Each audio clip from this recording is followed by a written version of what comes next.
Olá, começa agora mais uma transmissão ao vivo do Tutameia, sempre trazendo para você um personagem, uma figura, um brasileiro que nos ajude a compreender melhor nosso país, que nos ajude a entender melhor esse momento tão intenso, dramático que a gente está vivendo. Ela é Eleonora. Ele é o Rodolfo. E ele é o Ivo Herzog, que vai estar conosco nessa entrevista. A Eleonora já vai falar um pouco mais dele e fazer a sua primeira pergunta. Antes, eu quero te convidar para participar aqui da nossa conversa, não só com seus comentários, que eu vou ficar monitorando aqui no celular, mas divulgando, levando mais longe essas reflexões, compartilhando entre seus amigos, compartilhando nas redes sociais. Todo esse trabalho fica disponível depois também no nosso canal de vídeo, no youtube.com/c/Eleonora e Rodolfo Lucena Tutameia. O Tutameia é escrito com letras maiúsculas. E o trabalho está ancorado, né, no nosso site Tutameia. O endereço é tutameia.jor.br. Eleonora. Ivo Herzog, muito obrigada por você estar aqui hoje conosco, uma data importante, né? Hoje, 25 de outubro, 43 anos do assassinato de Vladimir Herzog, no momento em que, por incrível que pareça, toda essa situação terrível da ditadura militar volta a nos assombrar, e a tortura, o assassinato parecem ser defendidos publicamente. E eu queria começar te perguntando sobre como é que você está vendo a situação que a gente está vivendo hoje. Como é que é a sua visão aí do geral? Uma pergunta simples para uma resposta não tão simples.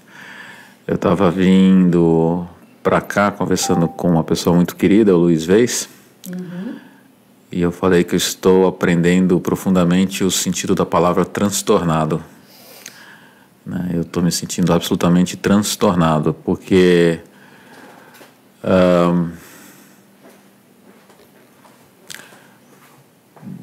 o fato é que eu entrei nesse redemoinho de pensar política, no sentido puro da palavra, muito cedo, né, com 9 anos de idade. E com 9 anos de idade, eu era o Herzog mais velho da família, não tinha nenhum outro Herzog mais velho que eu. Porque a família naquela época era eu, meu irmão, minha mãe e minha avó. Tinham 4 Herzogs. Hoje tem 6, né? Porque eu tenho um filho, meu irmão tem 2 meninas, minha avó já se foi. É isso, né? E são 6 em função de uma política de extermínio, porque os outros Herzogs morreram em campos de concentração durante a Segunda Guerra. Né? Uma política maluca que existiu naquela época, que eu sei que não é todo mundo, mas a maioria absoluta da sociedade global condena o que aconteceu, condena o nazismo, mas não é todo mundo. Eu acho que todo mundo deveria, mas não é todo mundo, então vamos tratar com os fatos. Uma política de extermínio que houve naquela época, uma política que mais ou menos, muito semelhante ao discurso do Coiso, me desculpa, mas me recuso a falar o nome dele, aonde, como ele tem dito explicitamente, falou no domingo, inclusive, onde as minorias devem se adaptar às maiorias ou procurarem outro lugar, porque elas serão exterminadas. Essa foi a política de Hitler durante a Segunda Guerra Mundial. Minha família fazia parte de uma minoria e foi praticamente exterminada, só não foi exterminado aqueles que fugiram, como os meus avós, como meu pai. Conta um pouquinho como é que foi essa história familiar. Não, eles eram iugoslavos, judeus iugoslavos. Vem a Segunda Guerra, em um determinado momento a Iugoslávia é ocupada. Parte da família achava que não era uma coisa tão séria assim e ficou. Uma pequena parte achava que era assim uma coisa muito séria e por isso fugiram via Itália, mas também não puderam ficar muito tempo na Itália porque era um país fascista, Mussolini, vieram parar no Brasil. A parte que ficou foi dizimada em campos de concentração. O meu nome, Ivo, é em homenagem a um primo do meu pai que morreu em campo de concentração. Então, assim, não é fake news, nada, isso é história. É um dos piores capítulos da história da humanidade, os genocídios que aconteceram durante a Segunda Guerra Mundial. tão grave que, ao fim da Segunda Guerra Mundial, quando se forma a ONU, Nações Unidas, se cria uma série de conceitos universais como o que é um crime de lesa humanidade. Né? Um crime de lesa humanidade é um crime que, a partir de uma política de Estados, visa se eliminar um grupo. Não interessa qual motivo, mas visa se eliminar uma parcela daquela sociedade porque se opõe, porque a religião é diferente, porque é de outra cor, porque é de outro gênero, porque é de outra opção sexual. Enfim, mas você qualifica um grupo e vê uma política de Estado de extermínio. Né? E é um crime tão grave que, de novo, a comunidade internacional, ao qual o Brasil participa de maneira soberana, assinou os tratados para fazer parte dessa comunidade, dizem que um crime de lesa humanidade é imprescritível e é imperdoável.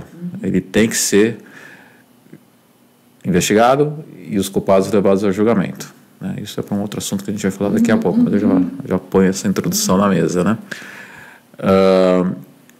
Então, por que eu estou transtornado? Porque, de repente, eu vejo metade da população brasileira, claro que não tem esse conhecimento, essa profundidade desse conhecimento, mas estão dando sustentação a um personagem que tem um discurso semelhante àquele que ascendeu e criou a política do nazismo. Né? Não estou dizendo que ele é um Hitler, não é isso, mas tem muitas coisas em comuns e fundamentalmente tem um discurso de intolerância. Né? E um outro ponto também é que existe uma semelhança muito grande social, econômica da Alemanha do final da década de 30, desemprego, recessão, insatisfação, blá, blá, blá, blá, e vem um cara militar, monta um partido que não existia, parece que eu estou falando de hoje, monta um partido que não existia, com um discurso absolutamente populista, usando meios de comunicação que eram absolutamente novos naquela época, o rádio, consegue um apoio popular expressivo a ponto dele chegar ao poder e depois fazer mudanças nas instituições de Estado para garantir um absolutismo do seu poder e uma permanência naquele cargo. E lá na frente ele fez o que fez, terminou 6 milhões de judeus e muito mais de outras etnias e outros grupos, tentou conquistar a Europa toda, aquela coisa toda. Eliminou os próprios que os apoiaram, né? E tem até um outro ponto do ponto de vista de coragem e covardia, porque ele não teve coragem de ir a julgamento, né? Ele tira a sua própria vida. Assim como o atual não tem coragem de falar o que ele pensa publicamente em um debate. Né? Então, como alguns dizem, são soldadinhos covardes. Cruéis, porém covardes. Eles mostram coragem quando tem um bando atrás deles. Ou que estão armados, mas nunca enfrenta de um para um. Principalmente a coisa mais bela da humanidade, que é o pensar, que é a argumentação, é o discernimento humano, é o que nos separa dos animais. Os animais, para vencerem, eles têm que matar os outros, têm que usar a força bruta. O ser humano chegou e desenvolveu toda a história da humanidade, construções, tecnologia, etc., porque tem algo a mais, tem um processo de raciocínio, de montagem de um pensamento, do criar de um saber. E essas pessoas totalitárias vão pelo atalho, pelo caminho mais curto do uso da força, que de novo nos remete à era pré-histórica dos animais. Mas enfim, vamos voltar um pouco mais, aterrissar um pouco mais a nave. E indo mais na sua pergunta. Então, assim, é assustador uma parte dessa população, inclusive grupos que são atacados por ele, como a questão das mulheres. Né?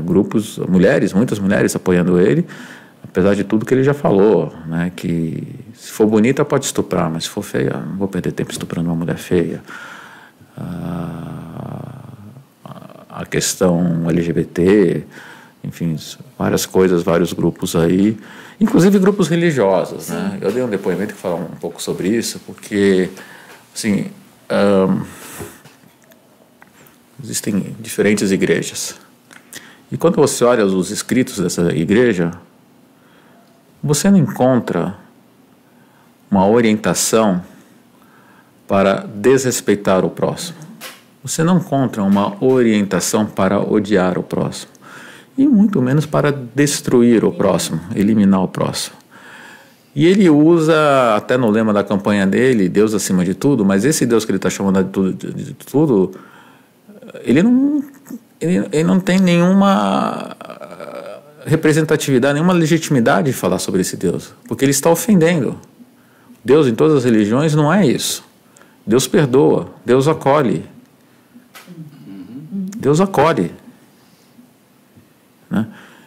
E como é que vem grupos religiosos importantes apoiá-lo? Eu digo que esses grupos são absolutamente cínicos, hipócritas.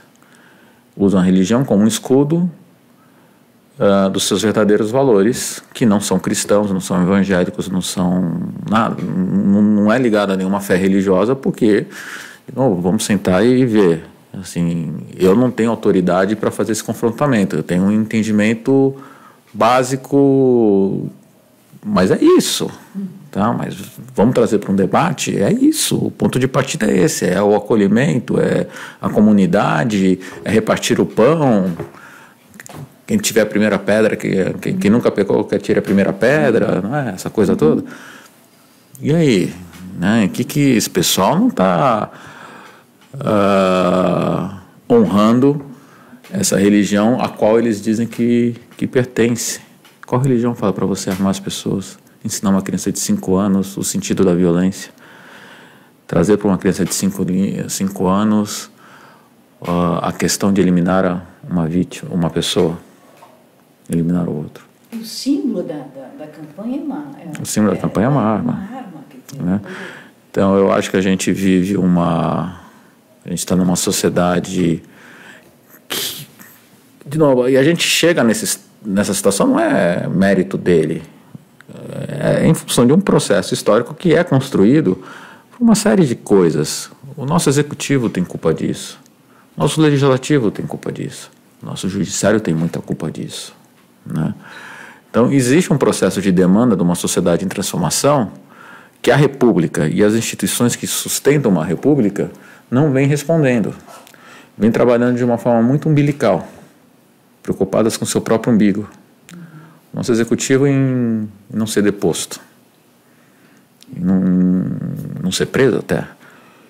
Nosso legislativo preocupado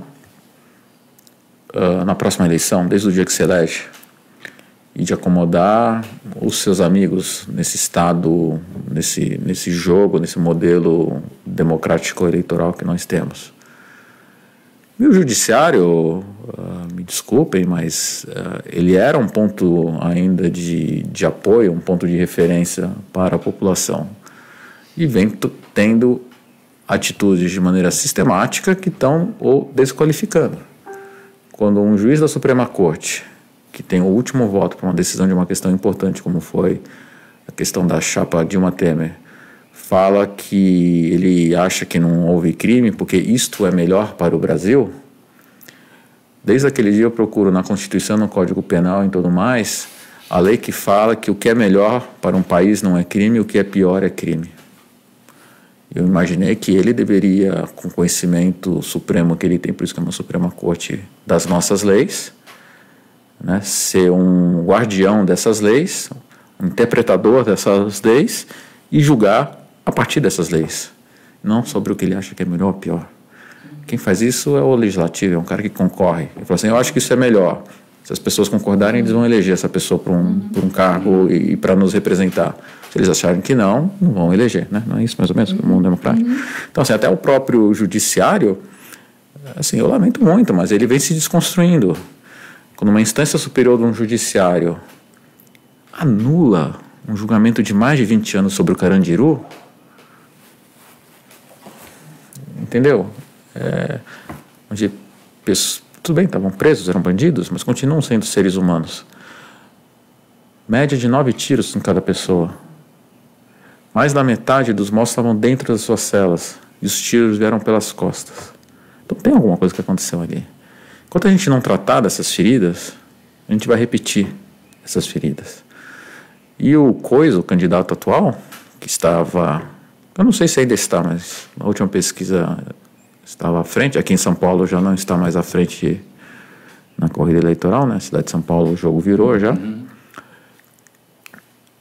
Bem ou mal, ele legitima essa intolerância e essa forma de usar a força bruta, a violência, para eliminar o desconforto que a pessoa sente, seja em relação a uma pessoa, a um grupo, a uma arte. Não vamos esquecer a questão cultural, que também vem sendo muito atacada, né? Então, eu me sinto desconfortável com isso, está proibido ou está eliminado. Então, eu estou transtornado.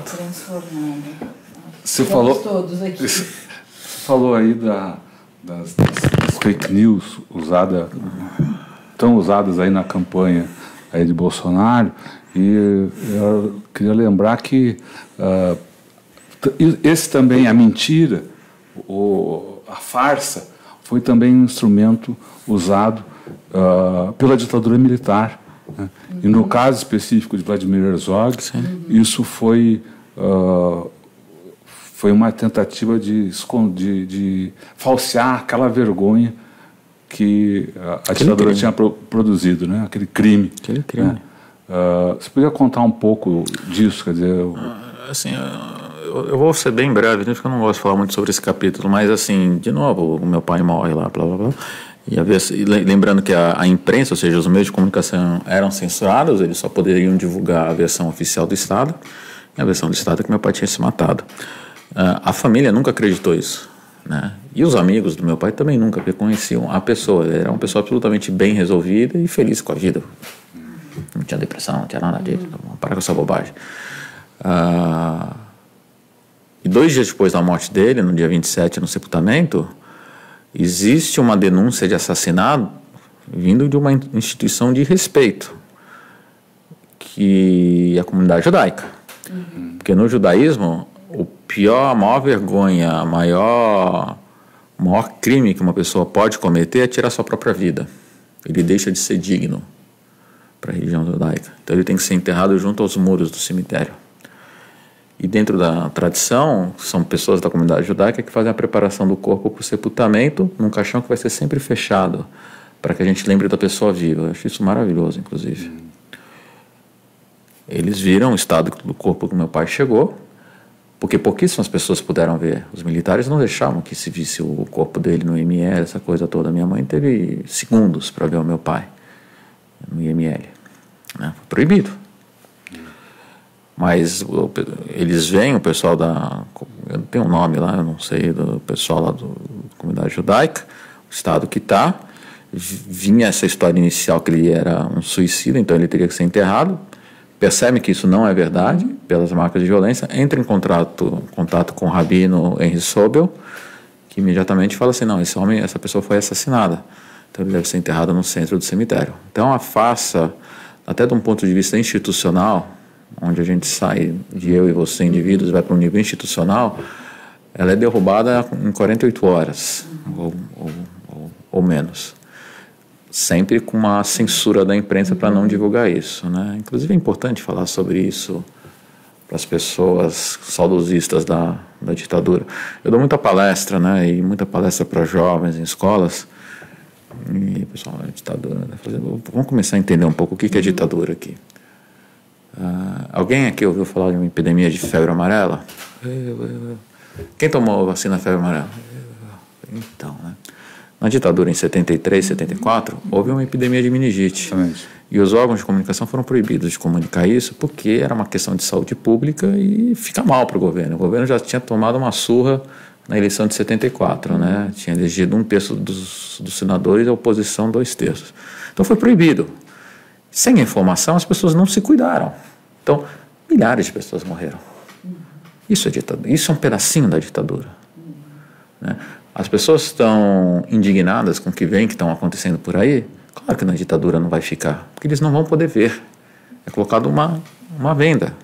Não se pode falar dos problemas que acontecem, das questões postas. Porque na ditadura não tinha corrupção. Não foi denunciada a corrupção, não veio a público. A imprensa era proibida de investigar. Tem um caso que até saiu na imprensa recentemente, de um diplomata, inclusive, eu não lembro o primeiro nome dele, o sobrenome é Jobim, que foi investigar a questão da corrupção da construção de Itaipu. Desapareceu. família nunca mais ouviu falar dele. Então é isso. Essas pessoas que amam e adoram Sérgio Moro, na ditadura, se ele realmente tem faz o que ele faz porque ele acredita nisso, não teria passado do segundo inquérito. Estaria desaparecido. Então vamos entender. Mas com o Bolsonaro não vai voltar para uma ditadura. Foi o nome do coisa. Às vezes falha. Não sei se vai ou não. O que já não pode acontecer, que eu acho que fico indignado, é que ele defende os valores,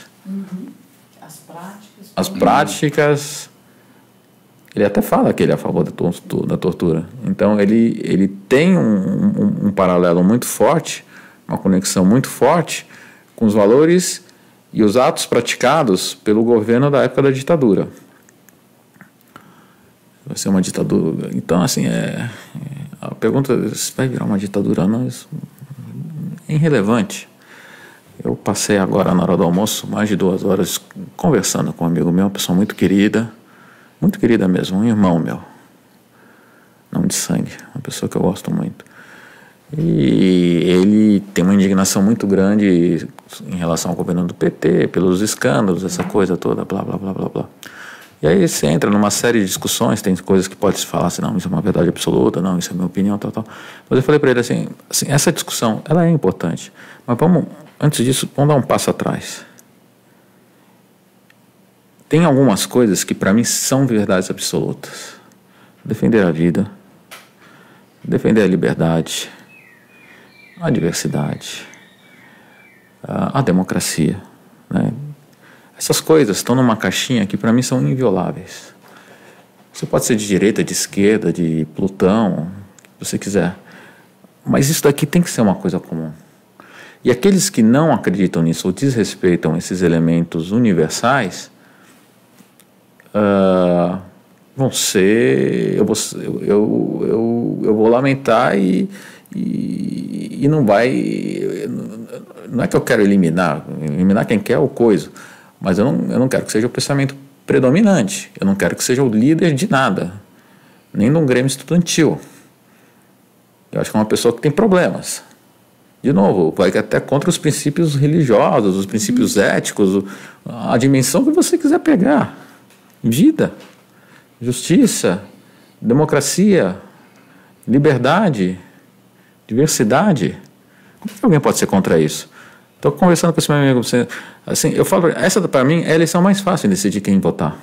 É muito fácil. Porque tem alguém que é absolutamente contra isso. Tem um outro que tem um histórico de partido, vamos dizer assim, polêmico. Eu não vou entrar em valores, quem está certo, quem está errado. Esses valores não são polêmicos, eles são absolutos. Então, qualquer pessoa que estiver tentando criar um contraponto a essa pessoa que não respeita esses valores básicos, tem meu apoio irrestrito. Não é um apoio crítico, é um apoio irrestrito. É um apoio irrestrito. Porque esses valores não têm preço. Qual é o preço de uma vida? Qual é o preço da nossa liberdade? Não tem preço. Toda a riqueza do mundo não compra esses valores. São inegociáveis. As outras questões dessas polêmicas sobre o PT, existem instituições do Estado que estão cuidando delas. Bem ou mal, também não vou entrar nesse mérito, mas estão trabalhando nessas questões que estão colocadas. E se o PT ganhar e insistir nas coisas que dizem que ele foi culpado, e tem instituições democráticas de Estado que vão cuidar disso, que vão fiscalizar essas coisas. Agora, eu não conheço ninguém do PT e de vários outros partidos, com exceção do Partido do Coisa, obviamente, que violem esses valores fundamentais humanos, né? Então a eleição fácil de decidir em quem votar. E eu acho que tem alguns momentos, a gente tem aquela coisa de diplomacia, de não sei o quê, de não querer brigar, essa coisa. Eu não quero brigar com ninguém, mas a gente a gente tem que tomar um lado. Eu não quero falar para tomar partido, porque não é partido político, mas tomar partido do ponto de vista de que lado que você está. E eu acho que, mais do que nunca, a gente tem que tomar de maneira absolutamente explícita. Em última análise, as pessoas são livres para escolher, inclusive entre os 2 candidatos, e tem voto nulo e branco também, e eventualmente depositar um voto no coiso. Eu também sou livre para escolher quem são meus amigos. E essas pessoas não vão ser minhas amigas. Não interessa que eu conheça há 15, 20, 30 anos. O coiso diz respeito à morte do meu pai. Se a pessoa é minha amiga, ela conhece isso. Se a pessoa é uma amiga nossa, ela compartilha valores com a gente. Não existe um amigo sem não estou dizendo que tem que pensar igual, mas tem que ter uma intersecção de valores. E principalmente, esse daqui não tem que ser nem intersecção em tese, tem que ser na sua totalidade. Talvez algumas dúvidas de como implementar isso daí é uma outra questão. Mas tem que compartilhar muitos valores para ser nosso amigo. Senão é um cara que você recebeu um cartão de visita, um cara que você encontrou, um cara que sentou do seu lado numa sala de aula. Isso não faz ele, nem eu, nem ele, amigos. Conhecidos, mas não amigos. Né? Então, assim, não é que eu estou sendo intransigente, não é nada disso e tal. Mas o momento está expondo essas coisas. Né? Eu estou descobrindo que algumas pessoas que eu achei que eram minhas amigas, na realidade, eu abomino muito a maneira como elas pensam. Não vou condená-las, não vou brigar com elas, mas vão deixar de ser minhas amigas. Você estava lembrando da cerimônia lá da morte do seu pai e logo em seguida a missa de 7º dia foi um marco na luta contra a ditadura, porque reuniu ali na Praça da Sé múltiplas religiões e pessoas muito diferentes, e foi um movimento que a partir daí muitos colocam como talvez um marco zero do movimento movimento que depois se transformou, o início do fim da ditadura, o movimento que a derrocada da ditadura.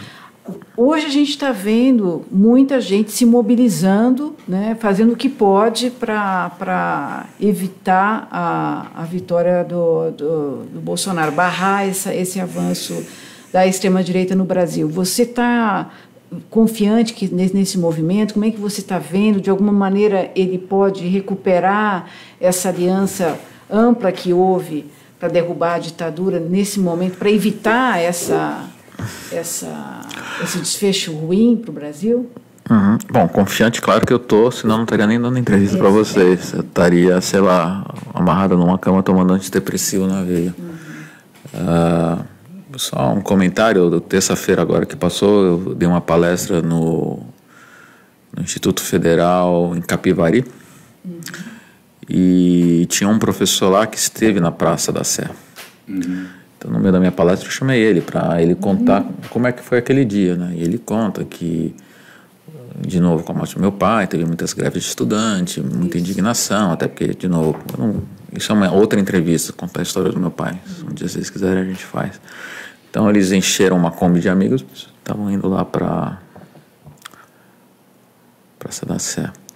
E aí a polícia montou bloqueios pela cidade toda e parava todos os carros para pedir documento, ver se tinha extintor, ver se a luzinha acendia, apagava, tal, como uma forma de se segurar, de represar. E chegou uma hora que eles viram que de carro não ia conseguir, então eles largaram o carro onde estava, tinha uma estação de metrô próxima e foram de metrô, né? E 8.000 pessoas participaram. É importante isso daí, 8.000 pessoas participaram, chegaram em silêncio, prestaram sua homenagem, foram embora em silêncio. Havia muitos atiradores de elite da polícia, do exército, nos prédios que cercam a Praça da Sé. De novo, é uma outra história, mas de novo, como eu falei, em 74 a oposição ganha as eleições, então o governo militar tenta enrijecer para provar que existia ameaça comunista, não sei o que e tal. Então estavam se procurando, o governo procurava pretextos para fazer alguma coisa de peso e endurecer o regime, né? E uma coisa poderia ser uma confusão na Praça da Sé, né? Foi um ato muito arriscado, foi um ato de muita coragem de Dom Paulo Evaristo Arnes, Henry Sobel e James Wright. Mas foram em silêncio, saíram em silêncio. De novo, essa questão da paz foi exercida na sua plenitude e a paz derrubou a ditadura. Não foram as armas, apesar de alguns acreditarem que foram, não foram as armas, porque as armas foram derrotadas em 73, 74. Foi a paz, um discurso de paz, uma atitude de luta democrática, uma atitude de diálogo que derrubou a ditadura. Começa o ápice, a virada da curva infelizmente, a morte do meu pai, simbolizada no ato de 31 de outubro. E daí qual era a segunda pergunta? Eu esqueci. De agora. Bom, então, assim, eu não acho. Então, assim, vamos também, assim, eu não gosto de especular muito sobre futuros, escola, essas coisas todas. E a minha oposição é tão veemente contra o coisa, simplesmente em função do que ele fala, não do que eu acho que ele vai fazer. Mas o que ele fala, para mim, já está desqualificado. Inclusive, o que ele fala é tipificado como crime, artigos 286 e 287 do Código Penal. Ele devia estar preso. Ele fala tanto isso, e não é de hoje, que se nosso judiciário funcionasse como deveria funcionar, já tinha que ter aberto denúncia crime contra ele e ele seria inelegível. Mas, enfim, está no Código Penal. O judiciário tem que fazer as leis serem cumpridas. Discurso de ódio. Bom, vamos lá. Então, assim, ditadura. As pessoas que lutaram contra a ditadura viveram a ditadura. Entenderam o que era aquilo. A gente está dando essa entrevista, se tocasse a campainha, a gente tivesse na época da ditadura, você ia sair correndo, escondendo coisa, estaria com medo. De repente era o jornaleiro entregando o jornal. Naquela época o jornaleiro entregava o jornal, não é como hoje. O telefone tocava, se atendia, não tinha ninguém na linha, que às vezes acontece demais até hoje, nossa, você entrava em parafuso, você ficava transtornado. A população que se coloca hoje no Brasil, 70%, 80%, nasceu pós-ditadura, já num processo de redemocratização. Então não sabe o que foi, o que nós conquistamos. Não conhece aquela realidade, não conhecem aquele contexto. E tem uma questão mais grave em relação ao Brasil. Houve ditaduras em vários países, mas todos os países saíram da ditadura para a democracia num processo de rompimento. Derrubavam os militares, se instalava um governo democrático, se convocava eleições e toca a vida, e aí vai ajustando as coisas. E em relação ao governo ditatorial, era julgado, era investigado e julgado. Argentina, Uruguai, Chile, todos eles tiveram isso. O Brasil não. O Brasil, de novo, faz um processo de transição, né?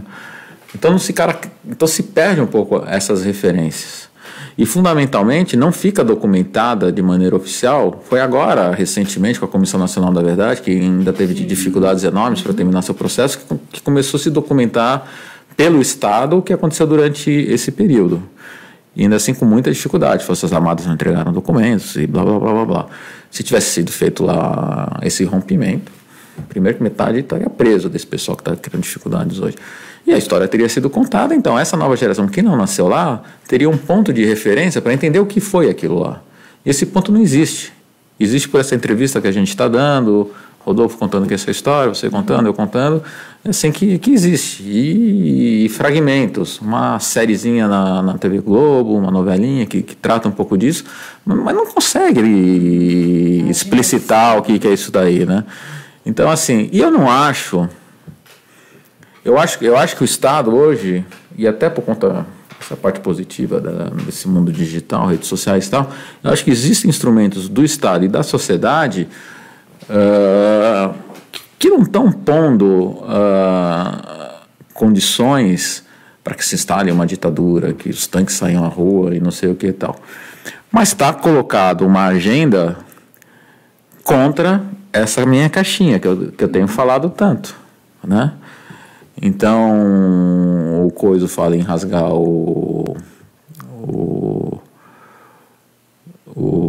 do jovem adolescente, o Estatuto, o ECA, o Estatuto da Criança e Adolescente, por exemplo. Fala que tem que abrir a Amazônia, desmatar pra caramba. Então, assim, ele vai contra todo um processo de construção e quase um consenso global de valorizar a cidadania, proteger o indivíduo e seus direitos, né? Ele vai numa contramão.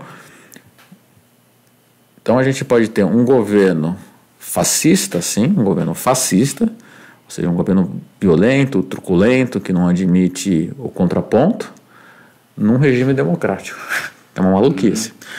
E é importante lembrar que o golpe de 64, que foi um processo de rompimento, se depois um presidente eleito, as pessoas têm que saber isso. Naquela época, você votava para presidente e vice.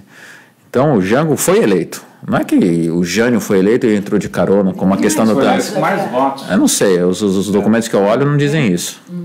Eu achava que era isso, mas aí eu fiz um Wikipedia lá, não é o que está escrito. Diz que o Jânio teve 6,8 e o Jango 5,6. Mas, enfim, eram opositores políticos, etc., mas ele tinha legitimidade no seu cargo de vice-presidente, né?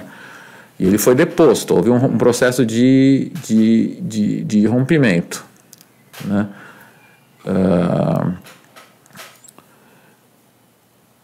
E num primeiro momento, a junta militar, por isso inclusive que foi apoiado por boa parte da sociedade civil e por grandes empresários, iria convocar eleições, novas eleições. Só que eles gostaram da coisa e foram convocar 21 anos depois. Então, assim, eu não vou usar como argumentação e falar que não tem que votar no coisa porque a gente não quer voltar à ditadura. Que aí é especular, é viajar. Pode ser que aconteça. Tem gente que tem certeza, eu não tenho certeza. Eu digo que não se pode votar no coisa por causa dessa caixinha de valores fundamentais. Elementares. A defesa da vida, da liberdade, da dignidade. E que são rompidos na própria campanha e provocam, parece que a legitimidade da ação de grupos que atacam mulheres porque estão com véu de muçulmana, agredem homossexuais, dão facada, enfim, cria esse caminho para o caos mesmo, não? O caos pode ser bom, né? Dependendo do tipo de caos que for uma bagunça legal, uma pelada de futebol bagunçada, é até divertido. Vamos ser mais objetivo. Abre o caminho para a intolerância, abre o caminho para procurar soluções dos nossos problemas através do uso da violência. Abre o caminho para o extermínio daqueles que são diferentes. Abre o extermínio além do que são diferentes, do que eu não gosto. Do que eu não gosto. Eu não gosto do seu cabelo? Corto o seu cabelo, te rasgo. Né? Então é isso. Tem alguma pergunta do público participante? O público está muita gente acompanhando. Todo mundo, não surgiu exatamente pergunta, mas várias pessoas lembrando das suas experiências. Tem filhos aqui.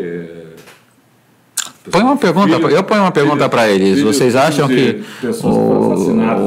o Coiso aí fala sobre isso? Ele acha que dentro do processo de educação dos nossos filhos, aos 5 anos, eles têm que ter uma arma, aprender a atirar. Sim. É isso que a gente quer para os nossos filhos, netos, sobrinhos, conhecidos. Esse é o modelo de educação. E ele fala uma coisa de programa também de educação para mostrar o despreparo dele, que é essa questão de você ter a educação fundamental à distância. Isso é uma besteira, não é uma besteira, isso é um absurdo. Tem problema em várias dimensões. A escola hoje, ela educa e ela briga. Socializa. Vou chegar lá, mas primeiro uma questão dentro do ciclo da família. Se a criança está em casa, o pai ou a mãe não pode trabalhar.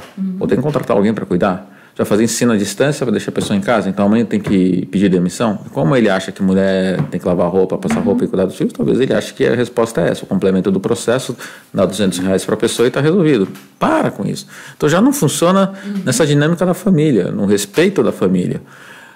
E aí tem todas as questões pedagógicas, como você falou, a questão de socialização, a questão de ver uma diversidade que está colocada nos seus próprios colegas, a questão da construção daqueles, a gente está falando de amigos agora, daqueles verdadeiros amigos, os grandes amigos. Meu filho tem muitos amigos, e tem um grupo de amigos que vem desde a pré-escola. Isso. Desde a pré-escola. Ele está na faculdade hoje, um foi para um lado, outro foi para o outro, tal, mas eles se encontram o tempo todo. Eu falei que eu tenho um amigo meu que é como se fosse um irmão. Não foi numa tela de computador que eu conheci ele. Foi na escola. Naquela bagunça do futebol. Naquela atividade, indo para a casa dele ou fazer a lição, ou fazer arte, em todos os sentidos, né? E é um cara, assim, ele tem segredos meus que eu conto para ele e vice-versa, que ninguém sabe. Que são coisas absolutamente íntimas e que às vezes a gente fica assim, puta, eu preciso falar com alguém. E a gente sabe que tem esse irmão, essa pessoa próxima que a gente pode compartilhar essa aflição e buscar uma orientação. Ensino à distância vai resolver isso? Para com isso. Não tem nada que pare em pé nessa proposta. Não tem nada. Para com isso. É uma coisa... Eu acho que você pode ter questões de ensinos complementares, ou talvez até um ensino superior. Eu já também continuo sendo um pouco crítico, talvez por causa dos meus cabelos brancos, eu não sei. Não estou dizendo que não tem que ter ensino à distância, mas não na primeira infância. Do 0 aos 8 anos é a fase que o indivíduo define seus valores fundamentais que vão caracterizá-lo como adulto. É nessa fase que a mulher enxerga o homem e gera um processo comunicativo do que ela pensa dessa situação, do homem ver a mulher e do que ele pensa nessa situação, de eu ver um homossexual e vice-versa, e como eu me coloco frente a essa situação. Do 0 aos 8 anos. Você vai fazer isso pelo monitor do computador? Pelo celular? Falando isso no celular, na internet, o povo está respondendo aqui, guarda respostas, falando, armas nunca, não quero armas para os meus netos, disse outro. E também, ainda sobre o ensino à distância, especulações de que essa proposta talvez não tenha pouco a ver com uma visão de ensino que a candidatura Bolsonaro tem, e mais a ver com apoios que ele vem recebe. Pode ser, assim, por que tem um sujeito que quer contar vamos lá, assim, à distância, né? Deixa eu colocar duas coisas, uma que tem a ver com isso e outra jogar um tema novo. Primeiro, assim, antes do primeiro turno, na fase das pré-candidaturas e tal, ele foi entrevistado com muito espaço, o Jornal Nacional, Globo News, Bandeirantes, blá, blá, blá, blá, blá. E você vê que tudo é o posto de Ipiranga que responde para ele, que ele não tem conhecimento de nada. Eu falei, e se sentia incomodado e levava a colinha na mão para responder algumas bobagens, né? Então você vê que ele não tem um mínimo de conhecimento. Por quê? Porque ele ficou, nos últimos 30 anos, ele ficou na mamata de ser um funcionário público político, vereador e depois deputado federal, e não ter que trabalhar. E, assim, ele teria que trabalhar, mas ele não trabalhou e o sistema protege isso. Tanto que ele apresentou 4 projetos nesse tempo todo, né? É pífio. E mesmo no Exército, ele foi expulso do Exército porque era indisciplinado da escola, era um cara que diz num relatório que a preocupação dele era ganhar dinheiro, essa coisa toda, né? Então, assim, ele é um cara que está se colocando para o mundo sem ter feito uma lição de casa muito longa. Um ex-presidente uma vez me disse que existem muitas pessoas que desejam ser presidente. Eu gostaria um dia de ser presidente do Brasil? Gostaria, porque acho que eu tenho ideias que eu poderia ajudar. Mas não basta querer, você tem que ter a competência para ser o presidente do país. Isso vai muito mais do seu desejo e das suas boas intenções. Vai uma questão de um conhecimento, de como algumas coisas funcionam, de uma exposição aos problemas, ao país, né? Não precisa entender de economia como presidente do Banco Central, mas precisa entender alguns princípios, né? de como algumas coisas funcionam, né? E ele não conhece nada disso. É incrível como ele chegou nesse ponto, né? Pois é. E vem evitando os debates para não se autodesqualificar, porque ele se desqualifica quando você põe se colocar qualquer pessoa, um jovem, qualquer pessoa, uma pessoa com metade da idade dele, e as pessoas fizerem uma pergunta, ele não vai saber responder. A segunda coisa que eu queria colocar, que é uma outra agenda, é o seguinte: todos nós, eu, você, quem está nos vendo agora, nós somos agentes políticos. Nós não somos políticos. ou até somos, eu não sei, mas a gente não é aquele político que vai para Brasília, essa coisa toda, ou não sei o que e tal. Mas nós somos agentes políticos. O que eu quero dizer com isso? Você vive uma sociedade democrática, eu estou falando o que penso, as pessoas falam o que pensam entre os amigos, ou aqui por esse canal, tal, do que está acontecendo. Você está fazendo política, você está colocando as coisas que você pensa para um debate democrático e para uma construção de um pensamento maior. Então todos nós somos agentes políticos. A democracia, como a gente tem visto, ela é atacada no mundo todo. Você viu o que aconteceu agora com os Estados Unidos? Um monte de carta-bomba, não sei mais o que e tal, atentados terroristas, essa coisa toda, né?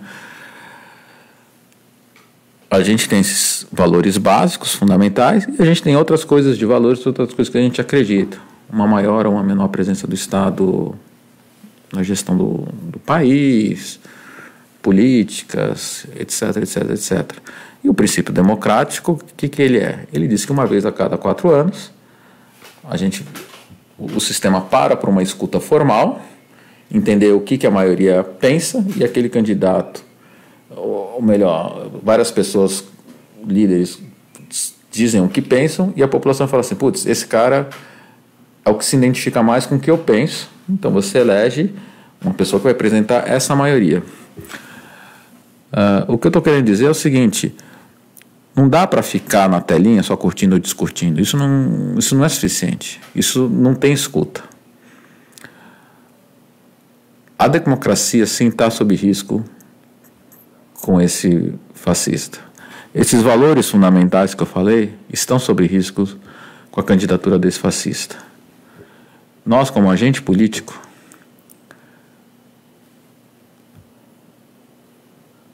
somos nós que vamos deixar ou evitar que isso aconteça. Uma responsabilidade? É uma responsabilidade nossa. Eu falo que as pessoas têm responsabilidade de voto. Se você não quer votar, vai morar em outro lugar ou não reclame das coisas que acontecem, né? Então nós temos a responsabilidade. Então a gente tem que fazer alguma coisa. A primeira coisa que a gente tem que fazer é, no próximo domingo, lá, apertar o botãozinho para registrar o nosso voto. Apertar o 13. Mas isso é o mínimo. Isso a gente faz até porque é lei. Se bem que é uma outra lei que é fácil, custa R$13 não fazer isso, né? Mas enfim, é uma coisa aposta, que a gente já tem essa obrigação. Isso é muito pouco. Pergunto para cada um de vocês, vocês estão fazendo tudo o que podem para evitar que esse cara ganhe? Vocês estão fazendo tudo o que podem? Eu estou fazendo bastante. O que você está fazendo? Bom, estou aqui. Fiz vídeo. Estou dando palestras. Claro que eu poderia fazer mais. E eu me cobro por isso. Mas vamos nos cobrar todos. Se todos nós fizermos o máximo que nós pudermos, fizermos tudo o que a gente pode para que esse cara não ganhe, ele não ganha. Né? Então, a responsabilidade é nossa pelo resultado que a gente saberá domingo às 8 horas da noite. E depende da gente. Não é só escrever um post, tem que se expor. Né? Eu venho me expondo, tem várias pessoas preocupadas com isso. Porque essa também é uma coisa que tenta fazer, tanto que essa campanha de violência que tenta fazer, que é tentar calar as pessoas, tentar impor o medo. Sim, mas assim, eu estou disposto a morrer pela próxima eleição? Não sei se eu estou disposto ou não, espero que isso não aconteça. Não é o preço que a gente deve pagar, eu acho que ainda existe um mínimo de civilidade. E eu tento não racionalizar sobre isso daí. Agora eu sei que eu tenho que fazer tudo o que eu posso, de maneira responsável, que fala um pouco sobre a questão de fake news, não vou ficar inventando maluquice, então eu tenho que falar coisas que eu consiga sustentar, e fica muito fácil, a partir do momento que a gente tem uma base de valores e coisas que a gente acredita e de uma reflexão sobre a sociedade que não é de hoje. Então eu defendo, né? Eu defendo o voto em Haddad no domingo. Eu sou petista? Não sou petista. Nunca fui. Já votei no PT antes? Claro. Collor e Lula. Primeiro turno eu votei no Mário Covas. Segundo, mas sem pensar, votei no Lula. Olha, 89. Lembrei quem eu votei. Sabe qual é o problema? Não preciso lembrar. São esses valores, e eu sei quem me representava naquela época dentro desses valores. Então eu era Mário Covas. que era o candidato naquela época. Tinha o Ulisses também, mas o Ulisses também era uma pessoa importante, mas o Mário Covas era mais próximo desse meu conjunto de pensamentos. Se eu tivesse que votar no Ulisses também não teria problema. E alguns outros. Tinha, acho que o Brizola também na época. Esse era mais porra louca e não sei o que e tal. Se precisasse também votava nele contra o Collor. Né? A situação posta hoje é muito mais grave. É porque o Bolsonaro é muito pior que o Collor. Muito pior que tudo que a gente já viu na nossa história democrática. A partir do processo que ele não tem uma postura democrática de vir debater as ideias dele. Isso é inédito na história das eleições. Né? O PT errou? Com certeza errou. Assim como o PSDB, o PP, o PDT, o PL, pipipi, popopó, pipipó. Né? Cometeram isso. Não, mas você está tentando justificar. Não estou tentando justificar nada. Eu só estou dizendo que o ponto de partida para o nosso racional, em quem a gente vai votar, não deve ser... o cara errou. E acaba assim. Eu acho que o ponto de partida deve ser essa caixinha, de novo, de valores fundamentais da humanidade, que nos define como seres humanos civilizados. Civilizados. De uma civilização. Essa caixinha aqui. Vamos partir daqui e vai até chegar nessa questão de corrupção, de crime, de ética, de plano de poder, blá, blá, blá, blá, blá, blá. De novo, isso daqui para mim não é subjetivo, é absoluto. Então fala de novo dos pontos dessa caixinha que muita gente está entrando agora no meio da conversa. Quer saber as caixinhas? Caixinha é defender vida, defender a liberdade, defender a democracia, defender a dignidade humana. Né? Só para citar alguns desses valores que para mim são universais. Eu não consigo imaginar alguém que seja contra a vida, contra a dignidade humana, contra a liberdade de expressão, e aí a gente pode falar até da diversidade religiosa, diversidade de gênero, diversidade de raça, tudo isso para mim está dentro dessa questão da liberdade. Né? Eu não consigo imaginar alguém contra essas coisas básicas. Então, para mim, isso não tem subjetivismo, isso é absolutamente objetivo. Né? E eu acho que isso diferencia muito o estado civilizatório de um indivíduo e de outro. Aquele que vai discutir essa caixinha comigo, né, ele está em outro ponto da curva de Darwin, na curva da evolução humana. Bom, apesar disso, ele recebeu alguns apoio de parte dos eleitores, né? E é sobre isso uma das perguntas aqui do pessoal que está nos assistindo, a Roberta pergunta sobre o posicionamento de uma parcela da comunidade judaica que apoiou. Bom, eu tenho a honra de dizer que ontem eu participei de um evento maravilhoso na Casa do Povo, organizado pela Juventude Judaica, Judeus contra a Ditadura, Judeus contra Bolsonaro, o Herzog vive. Foi absolutamente lindo e maravilhoso. De novo, você tem tem muita coisa que define, tem vários grupos que definem, que apoiam esse ou aquele programa. Eu acho que, primeiro, assim, tem pessoas que não estão refletindo suficientemente fundo sobre essa caixinha que eu coloquei aqui, né? Tem pessoas que vão num outro nível, mas eu não consigo chegar nesse nível de debate sobre a questão do modelo econômico, o modelo liberal. Então, eu não sei se esses caras estão falando que apoiam por conta de são empresários, eu quero um modelo absolutamente liberal, sem intervenção do Estado, onde eles vão se sentir mais confortáveis com as suas empresas, com seus negócios. Existe uma parte também, e tem a ver com os judeus, da questão da segurança. Eu fui uma vez para Israel, num programa que me convidaram, os amigos de Israel. Passei 10 dias lá, num programa intenso, na Hebrew University, na Universidade Hebreia, e foi maravilhoso. Foram várias pessoas da América Latina, do Brasil, na realidade jornalistas de maneira geral. No Brasil, o Instituto Vladimir Herzog ficou responsável de selecionar os jornalistas que iam para esse programa, e eu fui convidado a acompanhar.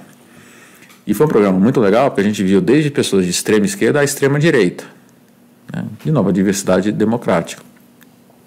E tinha um cara de extrema direita, porta-voz, acho que era do ministro das Relações Exteriores à época, ou algum outro ministério, não tenho certeza, não era o ministro, era um porta-voz, que vinha com um discurso muito pesado. E no momento ele falou assim, para vocês entenderem, deixa eu montar uma cena aqui. Imagine que está você, sua esposa, seu filho, seus filhos, vocês vivem em harmonia com o mundo, estão lá na sua cabana, deserto ou em algum lugar, tal, vivendo a sua vida. Aí vocês veem ao longe uma pessoa se aproximando. Vocês não conseguem nem enxergar direito. E ela se aproxima. Qual é a sua obrigação? Eliminá-la imediatamente. O cara falou isso. Uau. A sua primeira obrigação é proteger a sua família, a qualquer custo, de qualquer jeito. Eu não concordo com isso, obviamente, mas ele falou isso, né? Então, eu não sei se tem um grupo também desses judeus que você coloca que é isso. E tem um movimento muito forte de pessoas que estão apoiando o Coiso, que não estão apoiando o Coiso pelo Coiso, mas estão apoiando o Coiso contra o PT. E mesmo essas pessoas que estão apoiando contra o PT, como eu falei, houve erros. O próprio Haddad já falou isso. Eu só acho o seguinte: para, senta e põe no papel, né? Porque tem muita lenda urbana. Né? Primeira coisa que eu pergunto para essas pessoas: você tem alguma coisa contra o Haddad? Ah, tem investigação. Todo mundo é investigado. Você faz a sua declaração de imposto de renda, você está sendo investigado por definição. Todo mundo, eu sou investigado, todo mundo é investigado. E ser investigado não significa... Tem alguma condenação ao Haddad? Ele é culpado de alguma coisa? Então, eu, por exemplo, eu tenho uma confiança muito grande no Haddad. Muito grande. Eu me sinto muito confortável em votar no Haddad. Por quê? Por causa disso, e pela formação, e ele tem uma história, ele foi um ministro da educação muito bom. Tem gente que pode não concordar, mas aí é uma questão de orientação de programa, educação pública, privada, se deve financiar ou não, é uma outra coisa, mas de fato ele fez uma mudança e fez um investimento, pôs muitos recursos dentro da educação. Abriu 1000 portas, a gente pode criticar a qualidade dessas portas, outro debate, mas ele fez o que ele devia ter feito. Né? Diferente, sei lá, aqui em São Paulo, na Secretaria de Educação, você tem um desembargador. Peraí, desembargador e tal. O Haddad é professor, ele trabalha com educação. E quando ele vem para a Prefeitura de São Paulo, de novo, ele até é um mau político, porque ele ficava trabalhando, não ia para a rua. E o político tem que fazer propaganda de si mesmo. Então, nesse aspecto, ele foi um mau político, mas eu acho que ele foi um ótimo gestor. A Secretaria de Direitos Humanos, por exemplo, foi revolucionária o que eles fizeram. Ah, mas direitos humanos... Tá bom. Ciclovias, pô, um absurdo, tem uma ciclovia que passa na minha frente e tem um poste. Tá bom, teve coisas que não foi tão bem feitas, mas teve muita coisa que foi bem feita. E hoje a bicicleta é uma realidade graças a ele. Hoje não é uma alternativa de transporte, hoje é um transporte posto, que existe, que está colocado. Ele criou instrumentos de controle da administração pública, corregedoria e tal. Acabou com a máfia, não lembro se era do INSS, não sei o quê, aqueles caras que vão pedir dinheiro em obra e tal. Ele acabou com isso daí. Então, assim, ele errou? Claro que também errou. Você entra como prefeito, fica 4 anos no negócio, em qualquer lugar. Vocês aqui como jornalistas fazem erros. Às vezes a gente solta uma coisa, putz, não verifiquei direito a fonte, não sei o quê e tal. Todo mundo comete erros. Agora, o balanço da gestão dele, para mim, é absolutamente positiva. A gente falou que uma das questões que a gente tem no Brasil que abriram a porta para essa extrema-direita, não houve ruptura e não houve um conhecimento dessa história.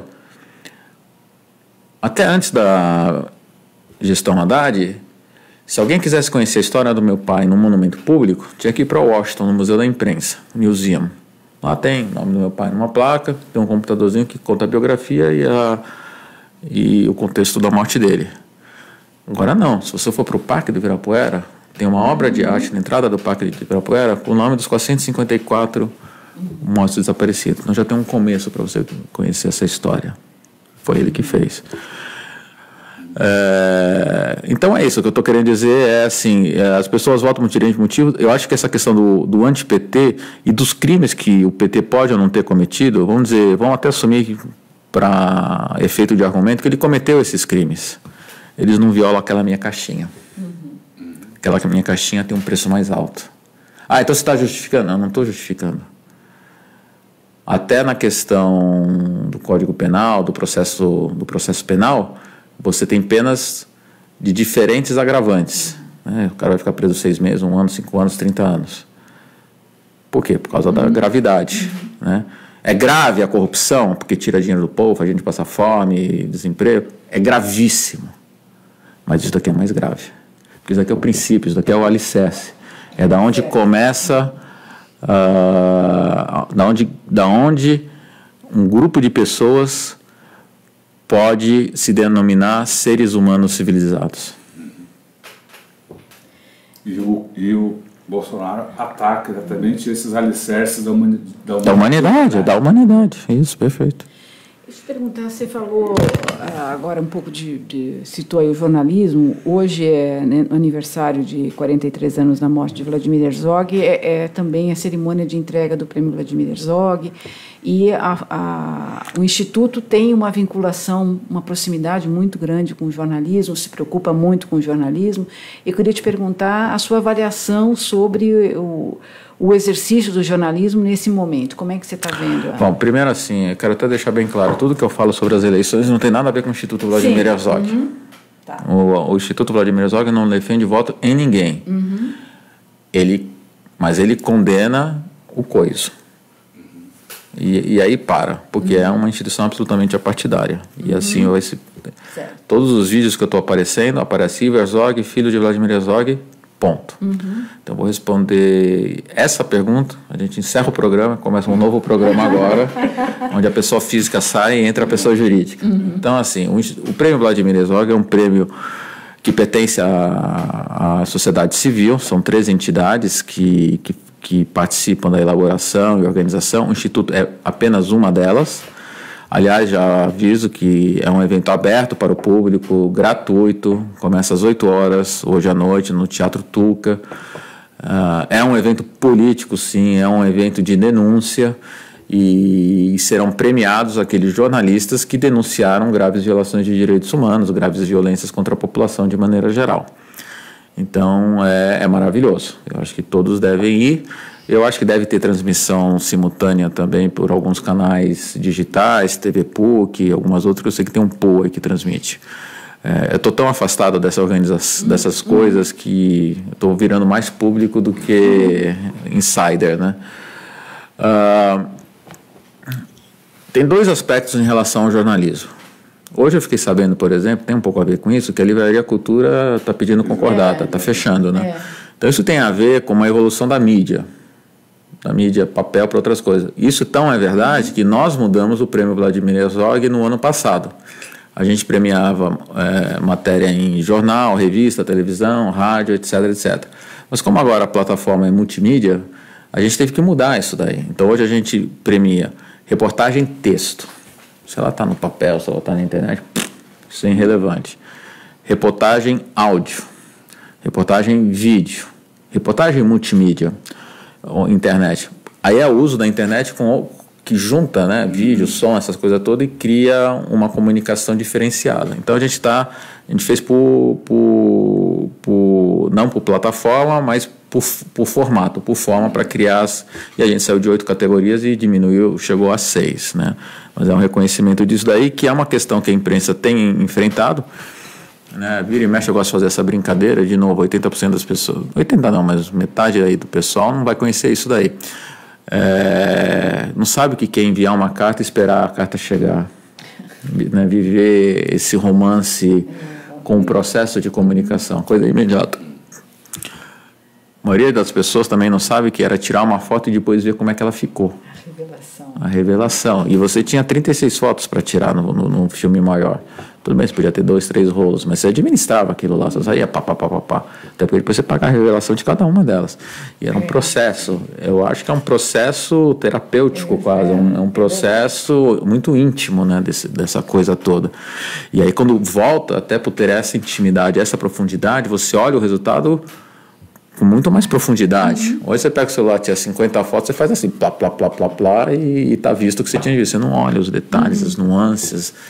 Então, na próxima vez eu vou fazer diferente e tal. Era caro, era demorado, era íntimo, era profundo. Uma vez, inclusive, uma amiga minha estava muito chateada, tal, falava que estava com problemas com a mãe dela e não sei o que e tal, e ela estava indo viajar para a Argentina. Eu falei assim, vou te falar uma coisa, parece ser coisa de maluco. Faz uma coisa. Você chegar na Argentina, escreve uma carta para sua mãe. Escreve uma carta.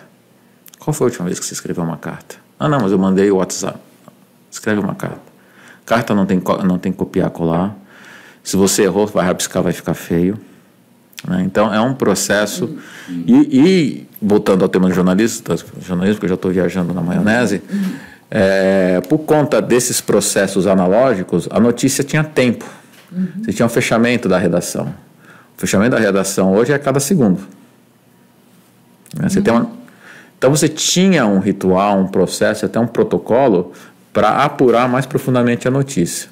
Então hoje a gente gera muito mais notícia do que antigamente, mas uma notícia, não gosto de chamar de fake news, porque agora a gente está desqualificando tudo e fake news virou um adjetivo de desqualificação, mas haviam erros. Existem muitos erros hoje, porque não existe esse tempo da apuração, né? E não existe esse olhar mais profundo, né? Uma categoria do Prêmio Vladimir Herzog é fotografia, imagem, né? E a imagem, né? Uma imagem diz mais que 1000 palavras, né? Diga isso, diga isso com uma imagem. Né? Então, assim... Então, o jornalismo, de novo, ele sofre essa questão da mudança da mídia, ele sofre com essa questão temporal, com a unidade de medição do tempo, o que destrói as redações diminuem, porque não vai fazer reunião de pauta, você faz reunião de pauta tal para uma coisa que ainda sobrevive, mas é antiga, que é o telejornal, o noticiário do rádio. Mas a maior parte do jornalismo não está lá, ele tá digitalizado e saindo por ali. E, na realidade, essas reuniões de pauta que existem hoje, boa parte do trabalho que eles fazem não é qual é a notícia que eles vão pesquisar, investigar e não sei o quê. É dentro dessa enxurrada de informações que está chegando, o que eles vão selecionar para colocar no seu telejornal, no seu rádio ou no seu jornal impresso que ainda busca sobreviver. Então, assim, de novo, no passado, para você fazer uma reportagem, a gente está fazendo aqui uma reportagem, vocês estão fazendo uma reportagem com vídeo, com som, não sei o quê, e o que tem aqui? Tem um computadorzinho, uma câmera daqui que cabe no meu bolso e um microfone. Nem precisava ter um microfone, vocês fazem isso para ficar só melhor. Se vocês quisessem fazer isso antigamente, tinha que ter um cara de som, um cara de luz, o câmera, o repórter, né? Então, enfim, era uma coisa que não era para todos. O importante é que não era para todos. Era só quem tinha essa equipe à disposição que conseguia fazer grandes reportagens. Para ser ao vivo tinha que ter o link no satélite. Tinha que ter o link no satélite, que era, enfim, aqueles carros com aquelas antenas assim e tal. Aí estava no meio dos prédios, não conseguia fazer link, era uma coisa doida. Hoje, com 2, 3 chips de celular, você faz link ao vivo. Então, o que eu quero dizer com isso? Então, assim, vamos usar uma palavra bem... Você democratizou o jornalismo. E é mais ou menos o que aconteceu com a educação, né? A educação era para poucos, hoje você democratizou. Mas você teve uma queda de qualidade na educação violentíssima. Eu acho, eu não vou dizer que... Eu não quero dizer que houve uma queda da qualidade do jornalismo, porque aí é um debate mais profundo. De novo, porque hoje você tem coisas no jornalismo que você não tinha antes, e é uma coisa de alta qualidade. Você tem, de repente, uma pessoa lá no Irã vendo uma coisa absurda, filmou com o celular, explodiu para o mundo e você muda políticas públicas e relações internacionais e não sei o quê. Isso é muito bom, até do ponto de vista do conceito jornalístico. Então, isso é muito bom. Não posso dizer que piorou o jornalismo porque democratizou. Porém, nos meios formais, primeiro assim, o jornalista em si, até pelo fato de ter muito mais gente, em tese, oferta e demanda. Então, o jornalista que era o profissional de imprensa, de repente, boa parte do material que precisava ser produzido está sendo gerado pela rede, e eles estão perdendo emprego. Então, você tem uma questão da profissão do jornalismo, que é bastante séria. Já falei de um aspecto, 2, vou falar do terceiro. O terceiro que existe, e que tem um pouco a ver com o tema da conversa de hoje, e aí para de novo, e agora volta para a pessoa física, é que um discurso de ameaça é uma forma de censura do jornalismo, né? O Brasil é o 4º país que mais mata jornalistas do mundo. Existe até uma coisa que o Instituto também faz parte, não é do Instituto, mas é parte, chama Lado Proteção. Ou seja, é um movimento é uma organização da sociedade civil, Instituto Vladimir Herzog, Conectas, Artigo 19 e vários outros presentes, que busca ser um ponto de apoio para o jornalista que sofreu a violência ou que foi assassinado. O Brasil é o quarto país que mais mata, não estou falando nem da questão da ameaça. Para que as pessoas fiquem sabendo disso, porque as pessoas não ficam sabendo disso, e para dar um apoio, a gente tem gente, advogados também, dar um apoio jurídico para que eles possam buscar justiça. Mas só a questão do terror, e vale para até esse jornalismo informal, que a gente estava falando agora há pouco, ele inibe as pessoas. Então eu falei isso aí, a gente tem que fazer o máximo que a gente pode. Tem muita gente que está com medo de fazer. As pessoas estão com medo de usar camisa vermelha. Pois é. E usar a camisa vermelha é um processo de comunicação, é um pseudo-jornalismo, não é jornalismo, mas é uma forma de comunicação, e ela está sendo censurada. Liberdade de expressão. Né? Ontem, no evento lá na Casa do Povo, tinha uma moça lá, uma transexual, e você via no rosto dela, ela fez um depoimento, o terror que ela está. Ela falou assim, eu estou morrendo de medo. Eu estou saindo assim, na rua, eu nem coloco muito adereço, porque eu estou com medo de morrer. Né? É uma forma de censura. Uhum. É um movimento antidemocrático. Né? O jornalismo é o quarto poder de qualquer democracia. A qualidade do jornalismo e da liberdade de expressão tem uma relação direta com a qualidade da democracia daquele país.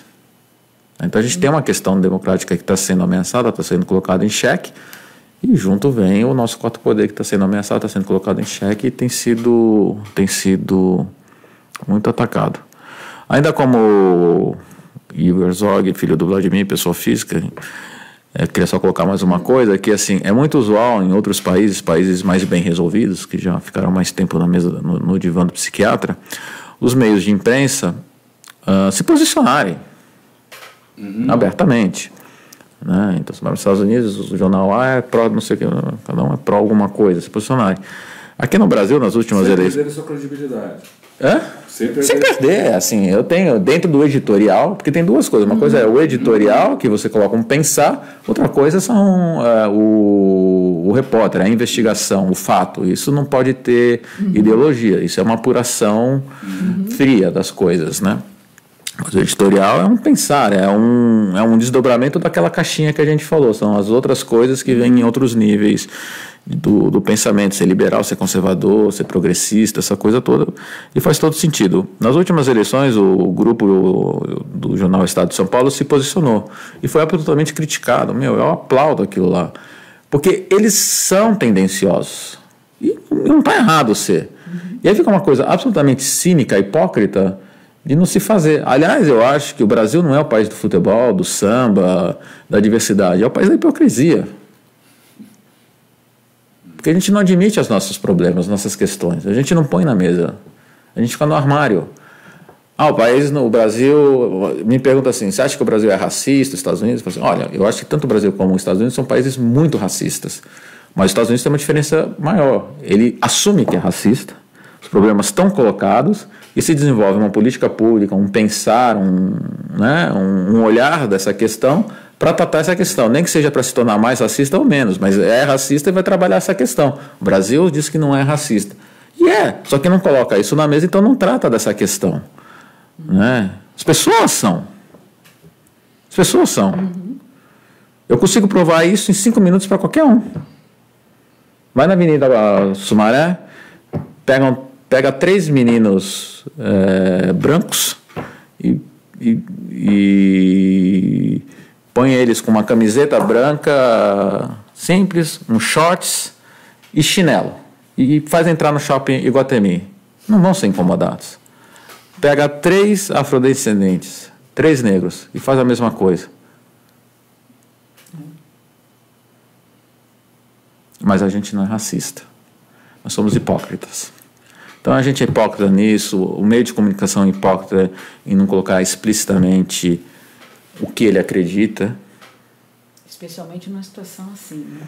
Acho que em qualquer situação, sabe? Eu acho que até na situação menos assim, porque se isso acontecesse desde lá de trás, a gente fosse mais explícito sobre as coisas que a gente pensa e trouxesse isso para um debate democrático, a democracia não prevê a concordância. A democracia prevê a diversidade e o debate dessa diversidade. E quando a gente se coloca de uma maneira hipócrita, se afastando do negócio, ficando dentro do armário, esse debate não acontece. Então a gente não evolui nessas questões. Até que chega uma hora que o copo transborda, que é o que está acontecendo agora. O copo transbordou. E o debate público está travado, obstruído. Então vamos lá. Vamos pedir para você fazer então a sua mensagem final, a sua declaração final. Mais uma? Mais uma, o final, o resumo. Dá para virar? Você está numa campanha. Está virando, na verdade. Assim, eu acho que dá para virar. Assim, a gente tem visto nas eleições os institutos de pesquisa mostrando certos números e na última hora, né? Eu lembro ficar desesperado numa eleição aí para prefeito, porque o Celso Russomano estava lá em cima. Isso. Né? E até uma semana antes, de repente, e pega um outro e passa. No Senado a gente fez coisas que eu lamentei, né? Então, de repente, né, teve aquele que eu queria ganhar, acho que estava bem, vinha navegando na onda, de repente, desabou e um cara que eu falei... Né, uma militarização do Senado, ultrapassa.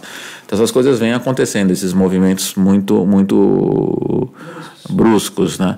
Então é isso, assim, não é que eu não acredito em pesquisa, claro que eu acredito em pesquisa, sou filho de pesquisadora, não tinha como eu não acreditar em pesquisa, né, e respeito quem trabalha nessa área. Mas tem um dinamismo aí da sociedade muito forte.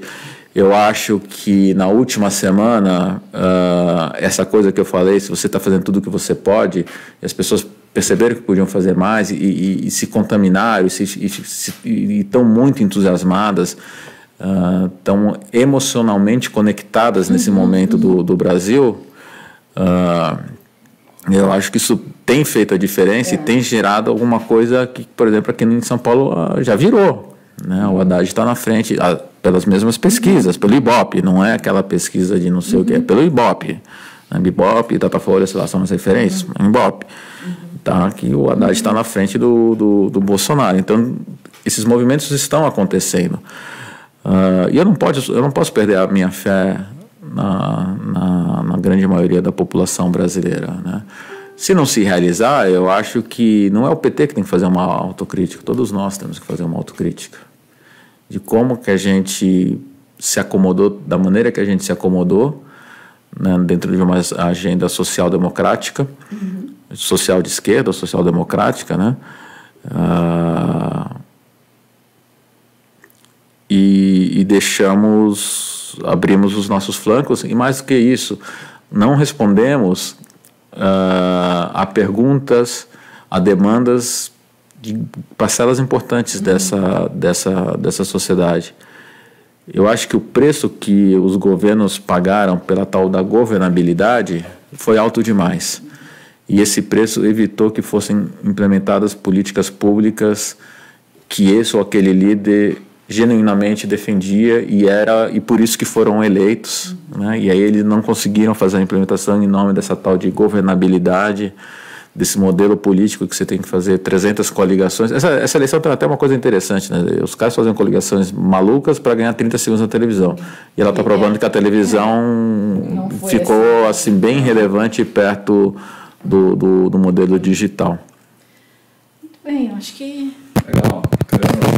Agradecer muito a sua participação, a participação ativa, vibrante aqui dos nossos internautas aí, não só fazendo perguntas, mas conversando entre si, né, dando depoimentos como alguns que eu citei aqui, né, e dizer que toda essa conversa, essas reflexões, essas informações ficam disponíveis no nosso canal de vídeo, youtube.com/C/Eleonore Rodolfo Lucena Tutameia. O Tutameia é escrito com letras maiúsculas. E tudo ancorado no nosso site tutameia.jor.br. Muito obrigada. Obrigado. Tchau, pessoal. Tchau.